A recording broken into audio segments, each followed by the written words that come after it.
Hey there, thank you for checking out susanjsohn.com. Hope you have a browse around, see what we're about, read some of the great stuff on here. Make sure you click through to the family room because that is the crux of who we are. We are about building extraordinary families, developing relationships, and strengthening the communities that we live in. So today, this is my first video for this new kind of segment that we're doing, and we're going to do a bit more of them because they're fun and I love them. But today I've been asked to address the issue of bullying. And the reason I've been asked to talk about bullying is because we in our family have been victim to a bullying situation in my daughter's life.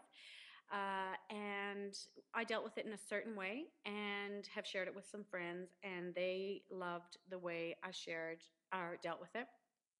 They have referred to it as being gold and have asked me to do a video on it. I will write about it. However, I think you can capture a bit more with me just talking about it. So anyway, here's the situation. My 11-year-old daughter picked her up from school one day, walked into the school, knew instantly that something was going on, that she wasn't in a good space. And I'm walking through the car park going, honey, hold it together, hold it together. Don't cry. We'll get to the car. We're almost there. You can do this.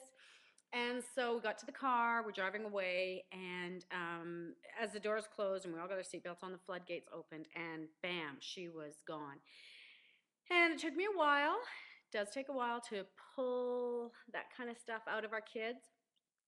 And eventually she started to tell me what happened. And what had happened was one of the boys at the school who has been bugging her for quite some time, been teasing her, taunting her, doing all this stuff, saying nasty things. And we've kind of, I'm a big one of the one word response to a bully.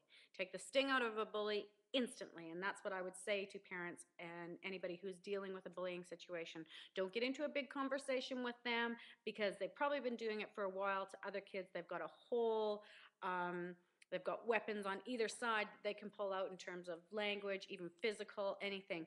So to take the sting out of a bully, give them a one-word answer like, whatever, okay, just walk away.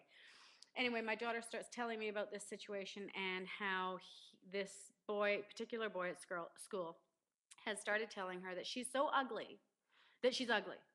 Not only is she ugly, she's so ugly that people around her, every time she looks at someone, they drop dead. Now, we've heard that before. I mean, that was said to me when I was younger. And so that hurt her. And of course it hurts. It hurts anybody. And so I looked at her and I said, well, honey, here's the thing. Are you ugly? And she went, no, I don't think so. I said, of course you're not ugly. I said, and are people, have you noticed people are dropping dead when you look at them? Because you're looking at me right now and I'm alive. And she went, no. I said, well, there you go. Two lies in the beginning of this conversation. You aren't ugly and people aren't dying. And I said, what do Daddy and I think about you? And she told me what she thought and that we thought she was a pretty girl and all this stuff. And I said, you're absolutely right. We think you are gorgeous from the inside out, that you're planned, purpose, chosen for such a time as this. And it don't matter what any kid says to you. You are not ugly. And if that guy wants to see ugly, I will show him ugly. In my head, I'm thinking, this little turd, bring him over to me. I'll show him ugly, all right. He'll get ugly in a way he doesn't want to get ugly. But that not being the appropriate response from a parent, I needed to equip my daughter with tools. And so I said to her, okay, honey, so you aren't ugly. What does the rest of your family say? Little guy in the back seat, 8-year-old, what do you think about your big sister? Give me 10 words that describe your big sister. Gave me 10 words. Beautiful, smart, funny, sporty, all these things. Went through this whole thing, kind, generous. Little 4-year-old in the back seat, don't leave anybody out, asked her, what do you think about your big sister? She mimicked her little brother, of course, but said some great things as well. Lovely, kind to me, nice kisses, those kind of things. And so then I said to her, asked her what her grandparents thought. And of course, she was saying again and again and again. And I think you got to speak those things into you. You got to stand up in front of the mirror and say, you are a gorgeous girl. You are planned and purposed and chosen for such a time as this, that the world is a better place because you're in it.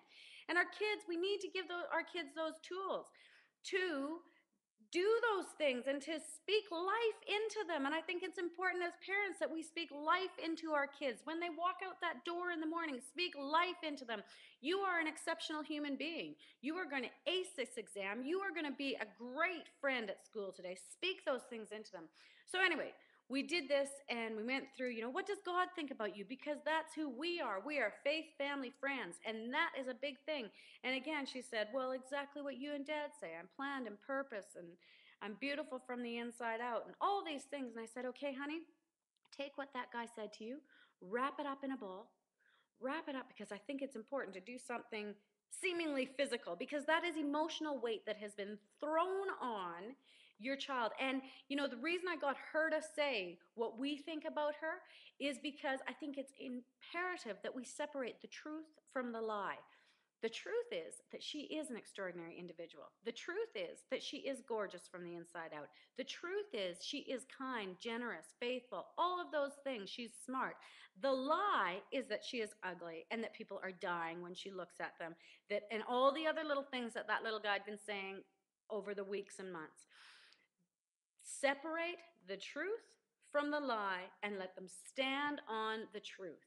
Take all that emotional crap that has been thrown at them. I said to her, take it, put it in a bowl, and she's laughing, going, Mom, what am I doing? I said, just wind it all up, wrap it all up, put it in a bowl, hold it in your hands. I'm rolling down the window. I rolled down the window. We're driving down the street. I said, now take that ball and chuck it out the window. So she does it, and we're laughing, and there's she go. I said, wind it up, get a good throw. And so she does it, and she chucks it out the window. And we're laughing, and I said to her, so now what? How do you feel? And she went, I feel fantastic. I feel good. And I said, does his words mean anything? And I said, think about those who are important in your life. Think about what they say about you.